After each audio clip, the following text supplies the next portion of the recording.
একটা চাঞ্চল্যকর ঘটনা আপনারা দেখছেন যে প্রথমে রুমাতে ঘটছে এবং তারপরে আমাদের সবাই সদস্যরা অ্যালার্ট ছিল, যে কারণে রুমাতে হয়তো টাকা নিতে পারে নাই, বাট এইখানে এসে তাৎক্ষণিক টেবিলে যে কয় টাকা পেয়েছে দুই ব্যাংকে সেটা নিয়েছে এবং সিসিটিভি ফুটেজ এগুলো সংগ্রহ করা হচ্ছে।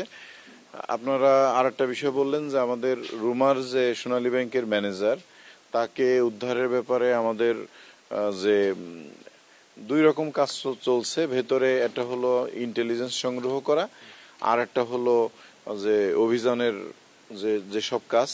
তা এখানে যেহেতু আপনারা জানেন যে আসলে এই তদন্ত এবং এই উদ্ধার তৎপরতা বা তাকে মুক্ত করা, তার কিছু কাজ সবসময় আমাদের ইন্টেলিজেন্স বেসড হয়, যেগুলো আসলে এই মুহূর্তে তদন্তের জন্য আমরা এই মুহূর্তে বলবো না। তবে প্রত্যেকটারই কিছু অগ্রগতি আছে, ভালো অগ্রগতি আছে। আমাদের বিশ্বাস যে আমরা তাকে সুস্থভাবে অক্ষত অবস্থায় উদ্ধার করতে পারবো।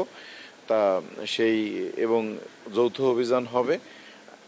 জানেন যে পার্বত্য এলাকা আসলে সেনাবাহিনীর তাদের যে আভিযানিক এলাকা, যা সেনাবাহিনীর নেতৃত্বে সেনাবাহিনী, বিজিবি, পুলিশ, র্যাব এরকম অভিযান হবে। গতকাল আমাদের ঘটনা শোনার সাথে সাথে আমাদের মাননীয় ইন্সপেক্টর জেনারেল বাংলাদেশ পুলিশ, আমাদের এসবির চিফ স্যাররা এসেছিলেন, স্যাররা নির্দেশনা দিয়েছেন এবং আমাদের অনেকগুলো মামলা রেকর্ড হবে। সেই মামলাগুলোর সব ধরনের প্রস্তুতি আমাদের অফিসাররা গ্রহণ করছে।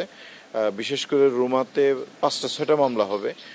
সেখানে জানেন যে তারা ব্যাংকে ডাকাতি করেছে, যদিও ডাকাতির সবকিছু করছে, শুধু ভলটা ভাঙতে পারে নাই, সে কারণে টাকা নিতে পারে নাই।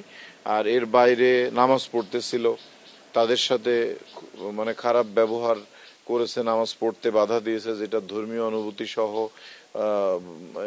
এরকম একটা অপরাধ তারা করেছে এগুলো। আবার এর পাশাপাশি পুলিশকে আক্রমণ করছে, পুলিশের অস্ত্র নিয়েছে। উপজেলাতে যে 4 জন আনসার ছিল তাদেরকে আক্রমণ করছে, তাদের অস্ত্রগুলি নিয়েছে। এরকম যা প্রতিবন্ধকতা সৃষ্টি করছে। তো অনেকগুলো অপরাধ তারা করেছে।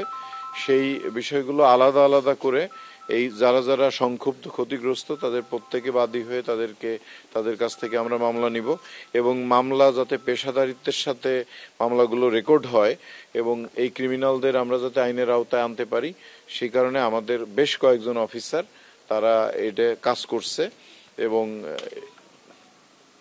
যে প্রস্তুতি নেওয়ার দরকার সামনে এই টোটাল এই 2 জায়গাতেই যারা অপরাধ করছে তাদের কারা কারা প্ল্যান করেছে এবং কখন কিভাবে কি করেছে, প্রত্যেকটা বিষয়ে আমরা আমলে নেওয়ার জন্য আমরা এই কাজগুলো করছি আর কি।